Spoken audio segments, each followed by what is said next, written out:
கட்சி ரெண்டா பிரியுது.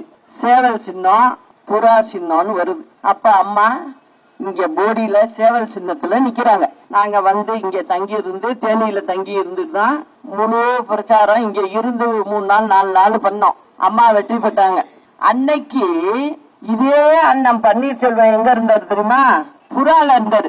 நாங்க அம்மாவுக்கு சேவல் சின்னத்துக்கு வேலை செய்யறோம், அவரு புறாவுக்கு வேலை செய்யறாரு. ஆனா ஜெயிச்சது சேவல் தான். அதுக்கு பிறகு நானே ஜானகி அம்மாட்ட பேசி கட்சை ஒண்ணு பண்ணிவிட்டேன். அதுக்கு பிறகு எங்களுக்கு எப்போதுமே இந்த பிரிச்சு பாக்குற பழக்கமே கிடையாது. எப்போதுமே எல்லாரும் கட்சி தான் அப்படின்னு சொல்லி நாங்க இருக்கிறவங்க எல்லாரையும் ஒண்ணு சேர்த்து, அதுக்கப்புறம் இவரும் கட்சிக்குள்ள வர்றாரு. அதுக்கப்புறம் மந்திரி கொடுக்கறாங்க, அதுக்கப்புறம் முதலமைச்சர். அதுக்கு மேல ஒரு கட்சியில ஒரு பதவி இருக்கா?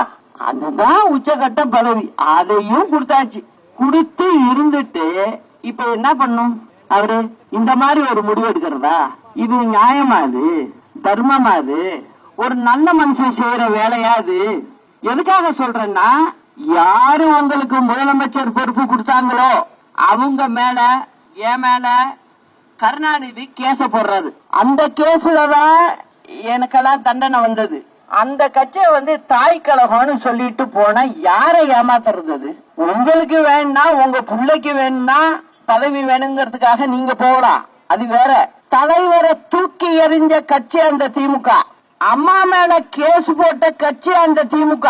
அத மறந்து அந்த கட்சியில நீங்க முதலமைச்சரா உட்கார்ந்து இருந்துட்டு இன்னைக்கு வந்து தாய் கழகத்துக்கு போறேன் நொண்டி சாக்கு சொல்றீங்களா? நீங்க யாருகிட்ட சொல்றீங்க நீங்க?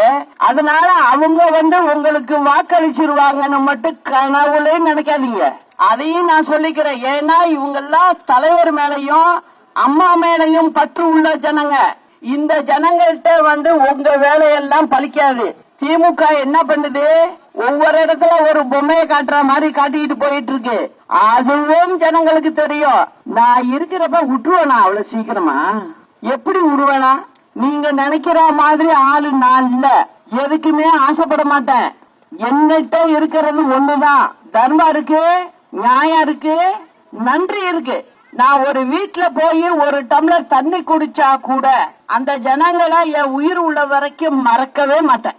அப்படி இருந்ததுனாலதான் அம்மாவுடைய கஷ்ட நஷ்ட காலங்கள் எல்லாமே நான் வந்து கூடவே பயணிச்சிருக்கேன். உண்மையான அந்த கட்சி விசுவாசம் இருந்தா யாரும் இன்னைக்கு அண்ணன் பன்னீர்செல்வம் செஞ்சது மாதிரி செஞ்சிருக்கவே மாட்டாங்க.